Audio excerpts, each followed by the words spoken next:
बोझा बन चुका था।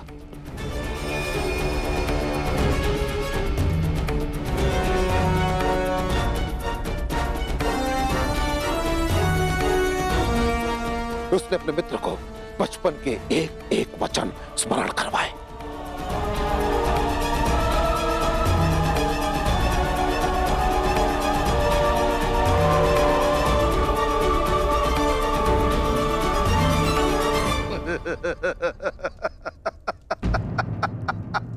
निर्धनता ने तुम्हारा विवेक, तुम्हारी बुद्धि तुमसे हर ली है।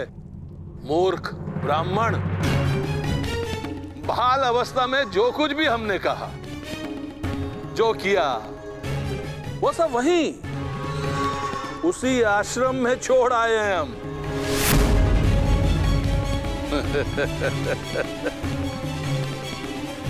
परिवार पालन पोषण में कोई समस्या हो रही है तो 2-4 गाय, कुछ स्वर्ण मुद्राएं हमसे दान में प्राप्त कर सकते थे, परंतु मित्र कहने का साहस कदापि नहीं, क्योंकि मित्रता सदा बराबर वालों में होती है। सभासदों, देखो देखो इस मूर्ख ब्राह्मण को, दरिद्र भिक्षुक हमसे, सम्राट द्रुपद से मित्रता करना चाहता।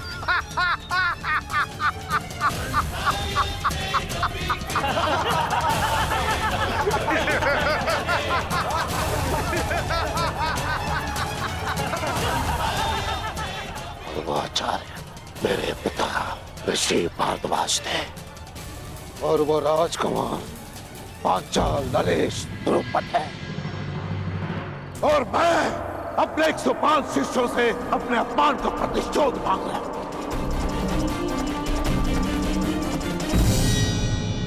क्योंकि मैं द्रोण वो ब्राह्मण पुत्र हूं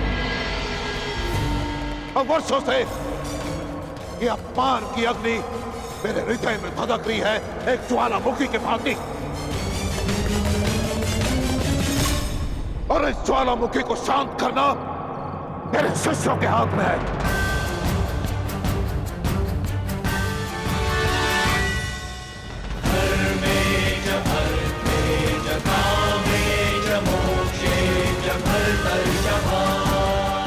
गुरुदेव, आपके अपमान के घाव पर पांचाल की पराजय का लेप लगाएंगे हम।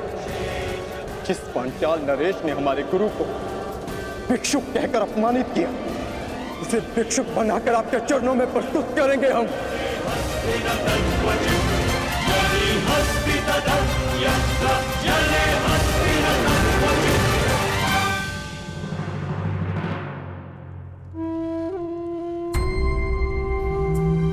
धन्यवाद महोदय, मुझे विश्वास है कि आप जैसे लोगों की सहायता से मैं अंग का उद्धार कर पाऊंगा। भूल जाओ अंगराज, उत्थान और विकास की बातें पेट भरे होने पर ही भाती। यहाँ अंग में भूख का शासन है, जो आश्वासनों से अपना सिंहासन नहीं छोड़ने वाली। वर्षों से अंग हस्तिनापुर के अधीन है, परंतु आज तक हमारा कुशल क्षेम पूछने कोई नहीं आया। हम लोग मृत्यु से नहीं, जीवन से युद्ध करते हैं। अंततः हमने अपना जीवन जीना सीख लिया है, और आज अचानक यहाँ आकर तुम अपना अधिकार जता रहे हो, वो भी रिक्त बातों से। यहाँ के लोगों की दृष्टि में तुम एक राजा नहीं, बल्कि हमारा उपहास उड़ाने आए एक शत्रु हो।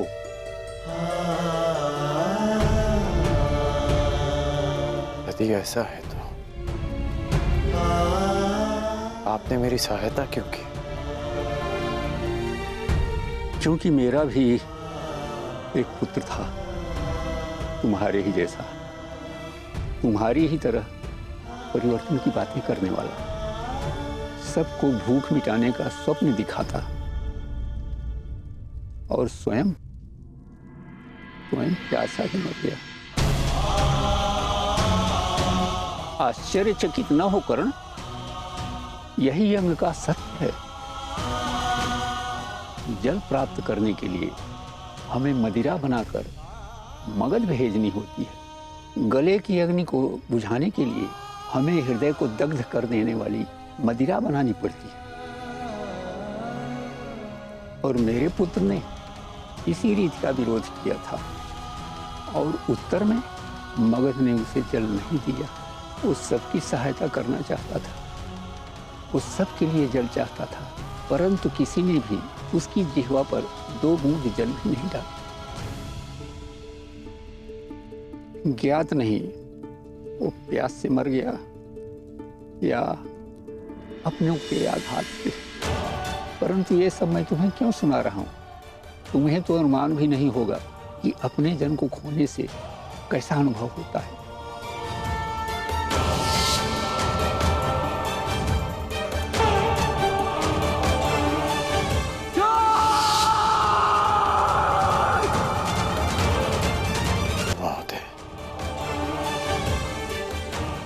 अनुभव भी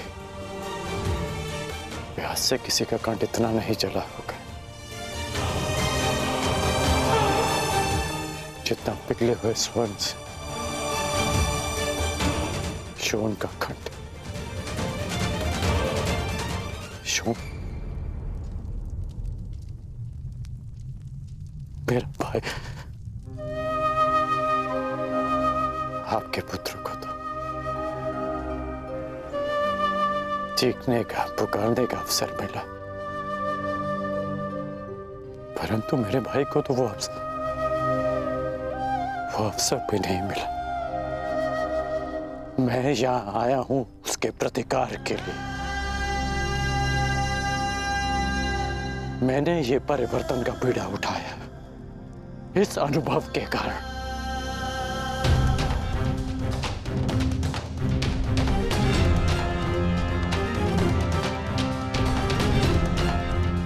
मैं पराजय स्वीकार नहीं करूंगा, इसलिए भी क्योंकि ये अनुभव किसी और को सहना ना पड़े। मेरी सहायता करें महोदय, मुझे बताइए कि अंग की प्रजा को नया जीवन कैसे दिया जाए? जीवन तो बस जल से मिलता है अंगराज। वर्षों से ये लोग प्यासे हैं, इन्हें केवल जी सकने योग्य मात्रा में ही जल मिलता है। अंगराज, यदि यहाँ परिवर्तन लाना है तो सबसे पहले जल लाना होगा। दिला सकते हो इन्हें जल पर अधिकार? मनुष्य 5 तत्वों से बना है, जल, वायु, अग्नि, आकाश, भूमि। इन 5 तत्वों पर सबका समान अधिकार है। किसने यह अधिकार छीनने का दुस्साहस किया? कौन रोकता है अंग के अधिकार का जल? महोदय, आप मुझे उसके पास ले चलिए।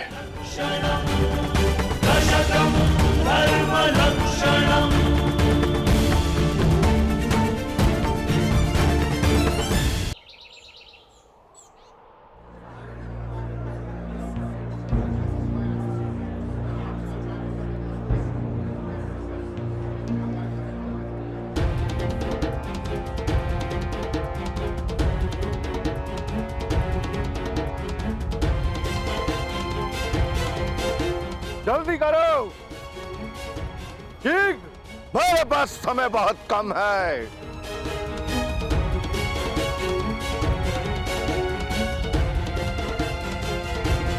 जल्दी करो।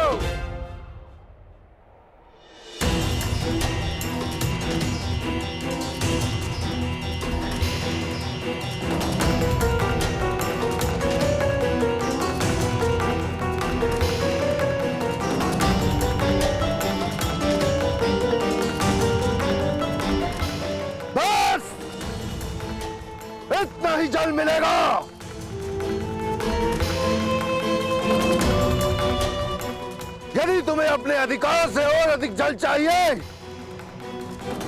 तो भगत के अधिकार की मदिरा लाओ। जाओ। मेरी अंजलि छोटी है, प्यास नहीं बुझी और जल चाहिए।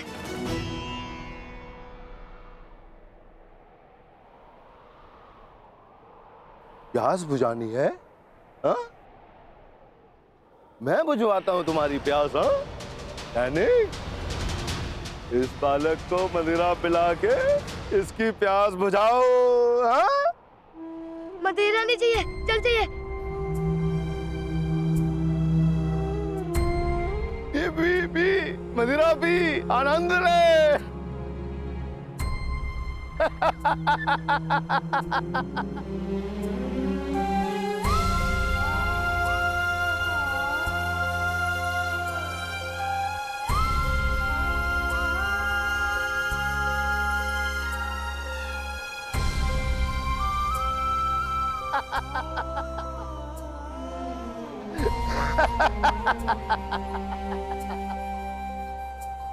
देखा तुमने अंगराज, वर्षों से ऐसे ही चला आ रहा है। एक अंजलि जल के लिए अपने जीवन के हर पल को मगध के नाम कर दिया है अंगवासियों ने। ये दानव मगध नरेश जरासंध का प्रतिनिधि है और अंग देश के विकास के मार्ग में सबसे बड़ी चट्टान। ये जब तक यहाँ है, अंग देश कभी भी स्वतंत्र नहीं हो सकता।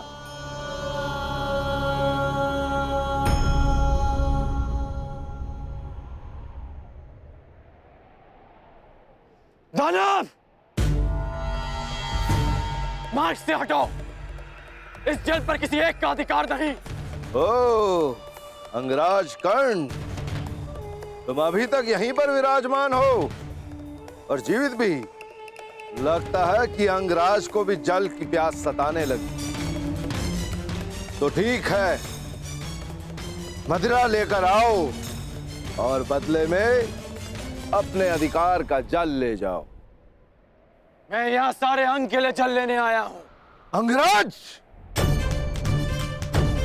तुम राजा हो या विदूषक, तुम्हें इतना भी ज्ञात नहीं कि इस जल पर मगध का अधिकार है।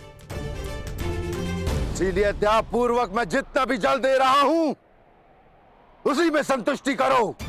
जे रुष्ट मत करो बालक, अन्यथा तुम अपने प्राणों से हाथ धो बैठोगे। अंतिम चेतावनी दे रहा हूं कि अंग का जल अंग में छोड़ो और अंग की सीमा से चले जाओ, अन्यथा नरक में प्रस्थान करोगे। मृत्यु का भय तू किसे दिखा रहा है? मृत्यु तो सबकी होनी है मूर्ख। वो कब किसको ले जाए यह किसी को ज्ञात नहीं, परंतु मुझे यह ज्ञात है मेरी मृत्यु तेरे हाथों से नहीं होगी। तो युद्ध के लिए प्रस्तुत हो जाओ। अंगराज, मैंने तुझे एक बार चेताया, 2 बार तुझे सावधान किया और अब मैं तुझे अंतिम चेतावनी दे रहा हूं। अब भी समय है, लौट जा, अन्यथा मृत्यु को प्राप्त हो जाएगा। तुम्हारा ये बाण मुझ तक पहुंचे इसमें मुझे संदेह है, परंतु यदि ये सूचना मगध नरेश तक पहुंच गई कि मुझ पर एक अंगवासी ने आक्रमण किया है, तो अंग प्रदेश का अस्तित्व मिट जाना निश्चित है। मैंने अंग को अस्तित्व में लाने के लिए ही धनुष उठाया है।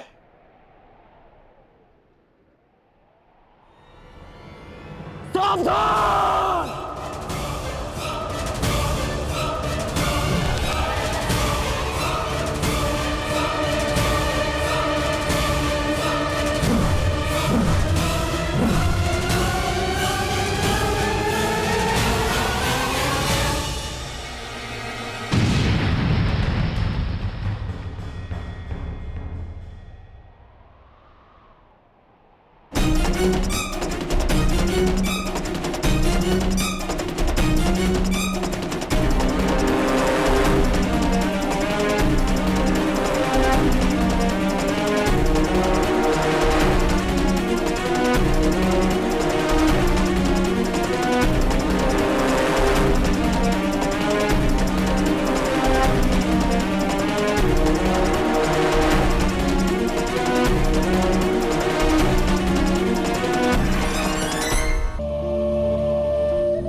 का अंत होगा, मेरे लिए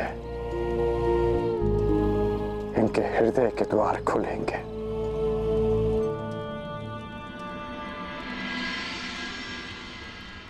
अंगराज,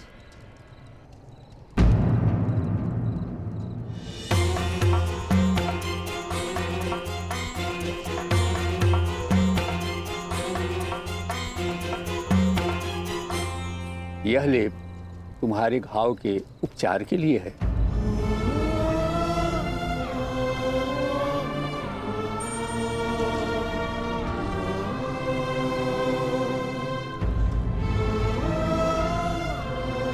यदि चाहो तो मेरी कुटिया में आ सकते हो।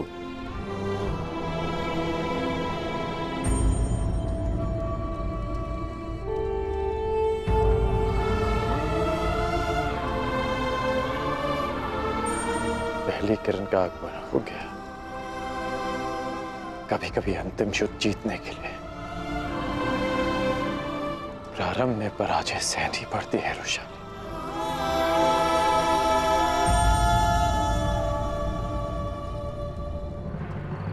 तुम पांचाल की सीमा पर आ चुके हो और तुम्हारे समक्ष संपूर्ण पांचाल राज्य है।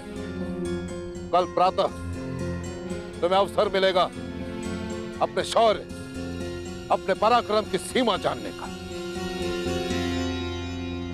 और मुझे यह जानने का कि एक गुरु के रूप में मैं सफल रहा।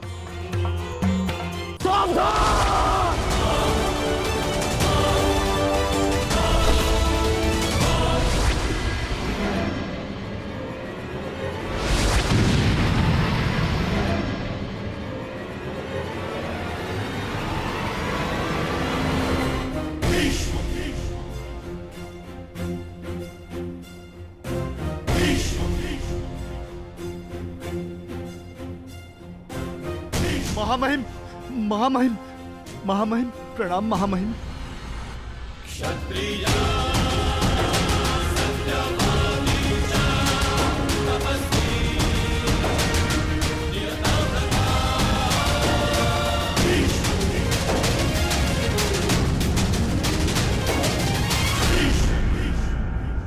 मैंने तुम्हें सावधान किया था कर्ण कि एक राजा और योद्धा में अंतर होता है।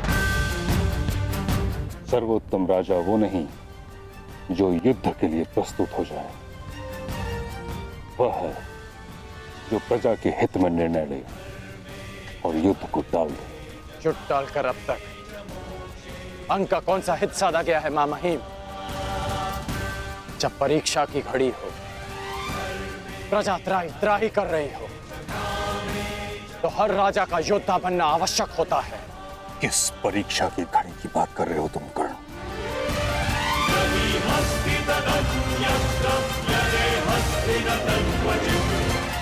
अंग की प्रजा को देखिए, अंग की प्रजा को देखिए महामहिम। एक राजा का कर्तव्य होता है कि उसकी प्रजा संपन्न हो, कि उसके राज्य में कोई भूखा ना सोए। और यहां भूख की अग्नि बुझा सके इतना अन्न मिलना तो दूर की बात है। इन्हें तो इतना जल तक नहीं मिलता कि ये अपनी प्यास की अग्नि बुझा सके।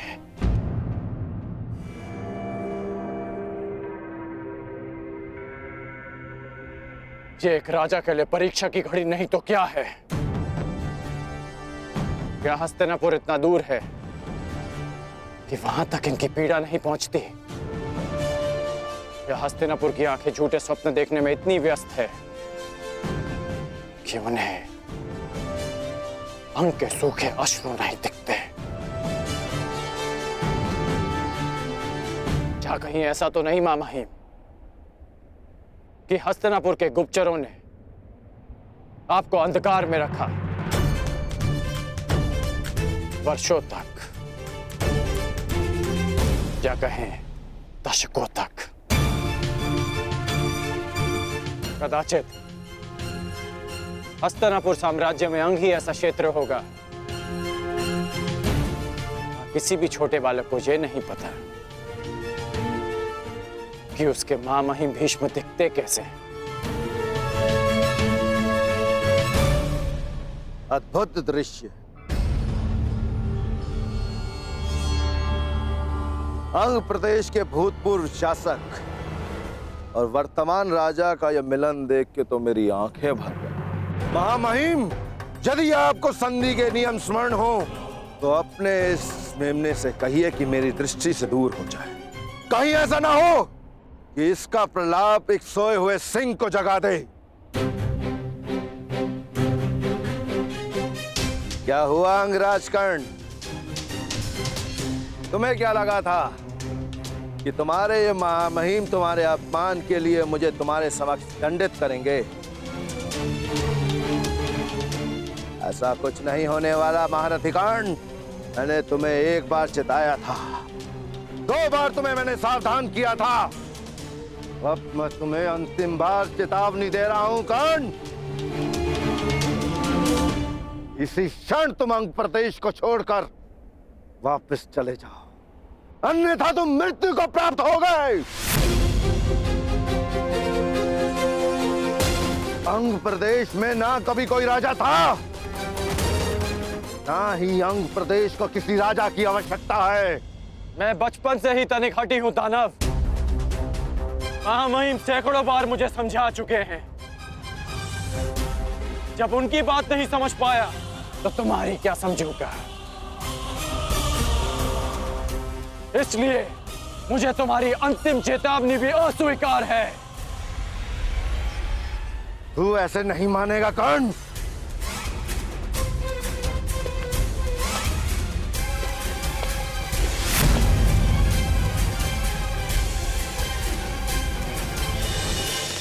कर्ण, सावधान।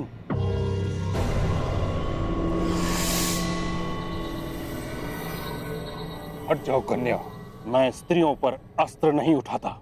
जानती हूँ महामहिम, इसीलिए आपके और कर्ण के मध्य खड़ी हूँ। तुम नहीं जानती तुमने कितने बड़े विनाश को आमंत्रण दे दिया है। जो चुनौती को समक्ष देखकर रुक जाए वो कर्ण नहीं महामहिम। आप ही का गुरु भाई है और आप भी जानते हैं कि अब उसे रोक पाना संभव नहीं।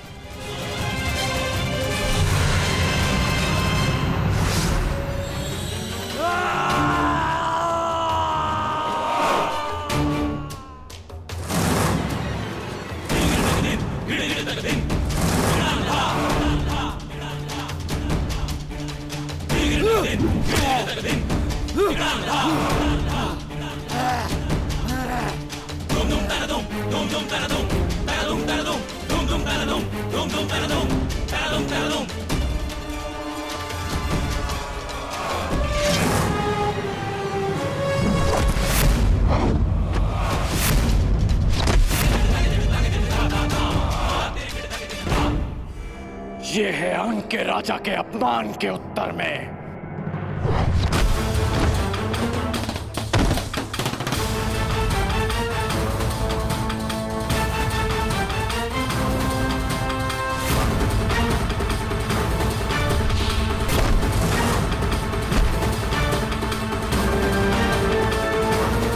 ये है महामहिम भीष्म के अपमान के उत्तर में।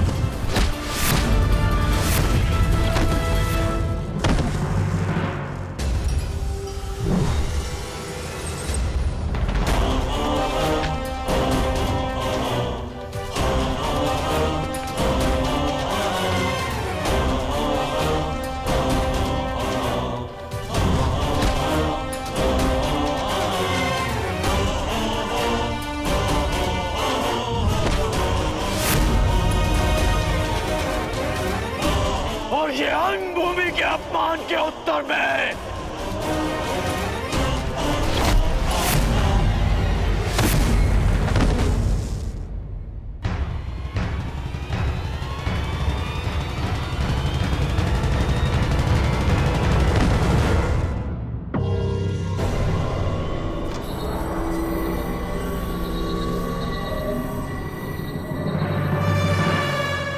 अंग की प्रजा से उसके अधिकार छीनने वाले का अंत हुआ।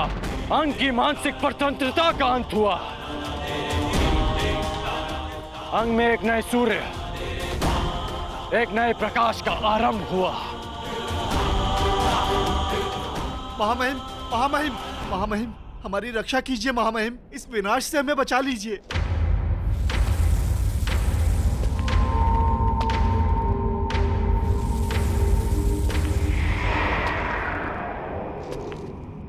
देख रहे हो कर्ण, अपनी प्रजा की आंखों में भय देख रहे हो।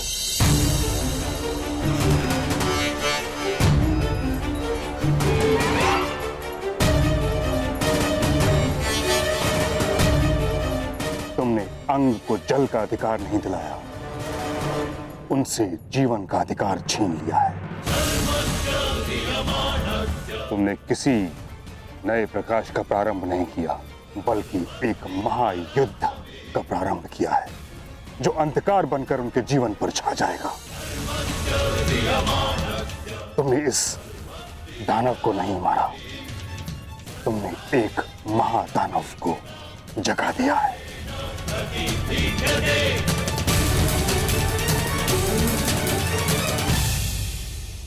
तुम्हें क्या लगा भीष्म आंखें बंद करके बैठा था? नहीं कर्ण, ये बांध अंग का जल रोकने के लिए नहीं था, उसका विनाश रोकने के लिए था। तुमने अंग की स्वतंत्रता को नहीं, बल्कि बृहद्रथ पुत्र महाबलशाली जरासंध के त्रास को ललकारा है कर्ण।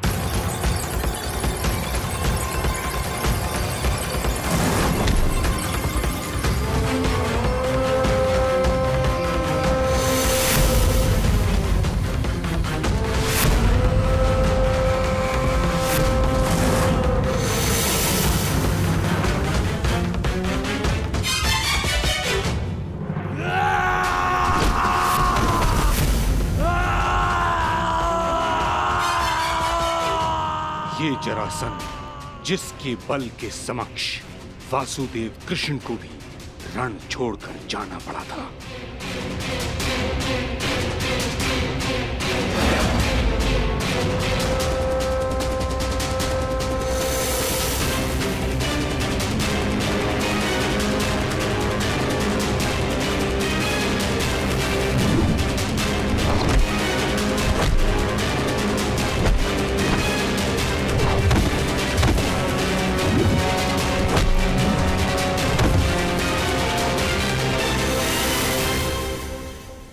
महाराज,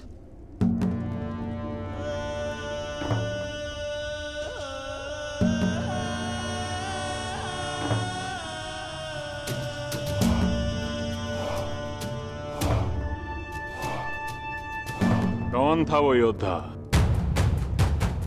दिखने में कैसा है वो अंगराज? महाराज, उसकी भुजाओं में पर्वतों जैसा बल था। उसके मस्तक पर सैकड़ों सूर्यों का तेज था और उसकी गति तो ऐसे जैसे पवन की गति को भी पराजित कर दे। महाराज, महावीर, महावीर, उसने तो दानव को प्रहार करने का एक भी अवसर नहीं दिया। दानव की मृत्यु के पश्चात तुम लोगों ने क्या किया? उसके बाद हम उस स्थान को छोड़कर तुरंत आपको सूचित करने यहां चले आए महाराज।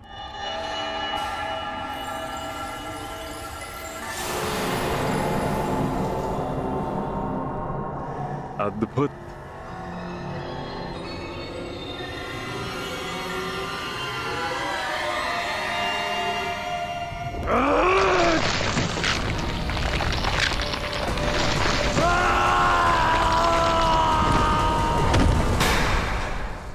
मुझे घृणा है उस प्रत्येक व्यक्ति से जो रण छोड़कर भाग जाए। मुझे घृणा है उस प्रत्येक व्यक्ति से जो मेरे समक्ष मेरे शत्रु की प्रशंसा करे, और मुझे सबसे अधिक घृणा उससे है जो मगध नरेश को ललकारने का साहस करे। अंगराज, तुम्हारे अंग अंग को भंग करेगा जरासंध। एक और युद्ध का समय आ गया है।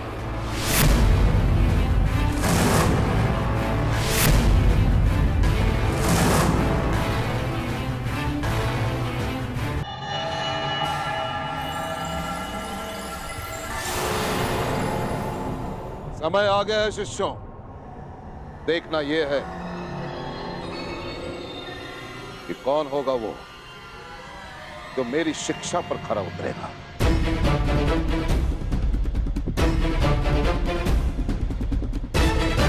कौन होगा वो जो मेरी गुरु दक्षिणा देने में सक्षम होगा। कौन होगा वो जो पांचाल नरेश द्रुपद को परास्त करके बंदी बनाकर मेरे समक्ष लेकर आता है। कौन होगा वो?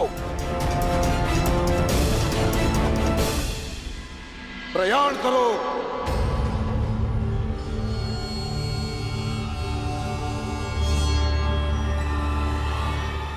रुको।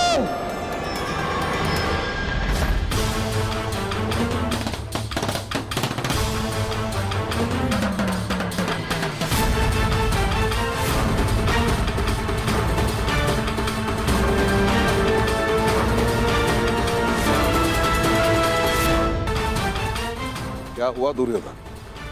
गुरुदेव, यदि पांडव और कौरव दोनों साथ साथ गए तो इसका निर्णय कैसे होगा कि सर्वश्रेष्ठ कौन है?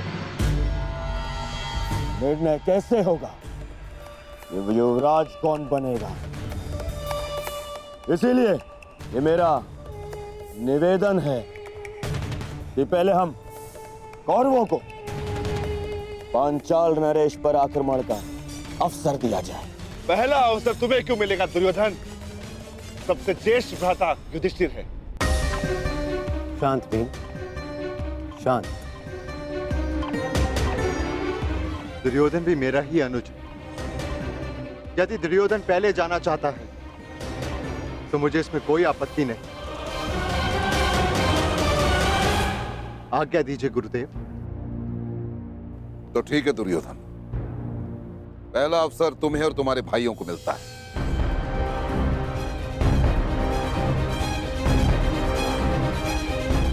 प्रयाण करो। चलो।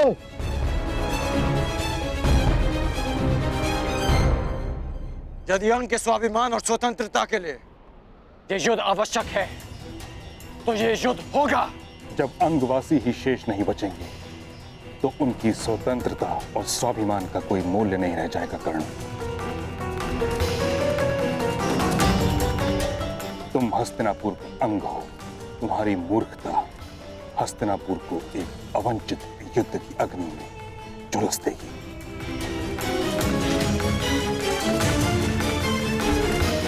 हस्तिनापुर की सुरक्षा के लिए अंग का बलिदान किया गया। ये अनीति क्यों? यही नीति है कर्ण। एक परिवार को सुरक्षित रखने के लिए उसके एक सदस्य का बलिदान दिया जाए तो उचित है। उसी भांति एक ग्राम की सुरक्षा के लिए एक परिवार का बलिदान उचित है। उसी भांति एक प्रदेश के लिए एक ग्राम और एक साम्राज्य के लिए एक प्रदेश का बलिदान हो, यही राजनीति है। मेरी समझ में राजनीति का अर्थ थोड़ा भिन्न है मामहीन। राजनीति का अर्थ है राजा की नीति, और अपनी प्रजा की रक्षा करना राजा की सबसे बड़ी नीति होती है। और अपनी प्रजा की दुर्दशा देखकर मौन रह जाना ये राजनीति नहीं, अनीति है। और ये राधेकर्ण इस अनीति का साथ कभी नहीं देगा। अर्थात तुम मगध से युद्ध करोगे? हाँ।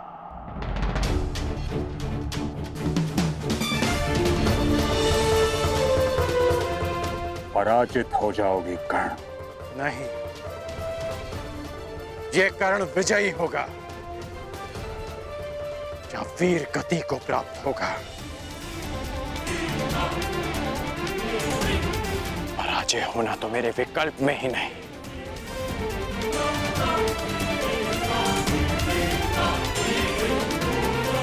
अपनी प्रजा के लिए अपने प्राण दे देना, ये मेरी दृष्टि में श्रेष्ठ नीति है।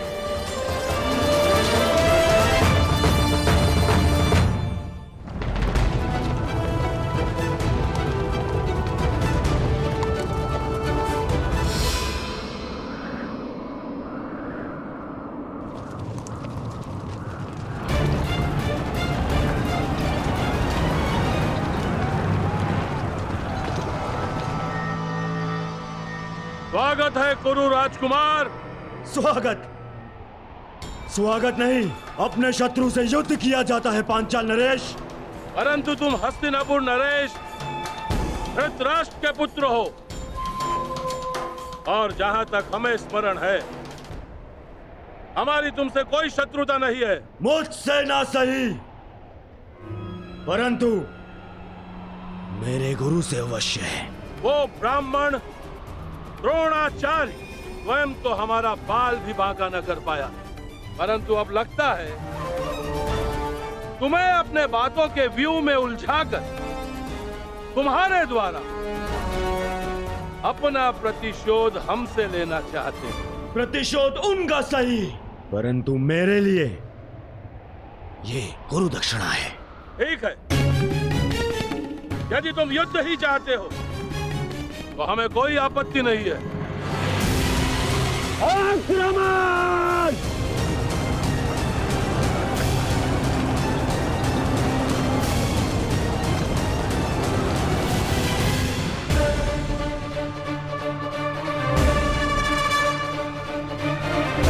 जरासंध ने आक्रमण कर दिया है।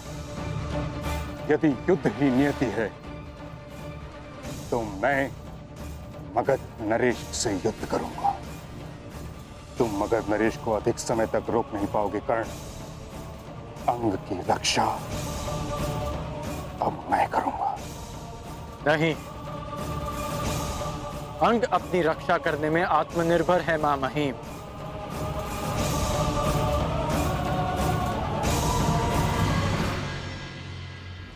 अंगवासी ये युद्ध स्वयं लड़ेंगे।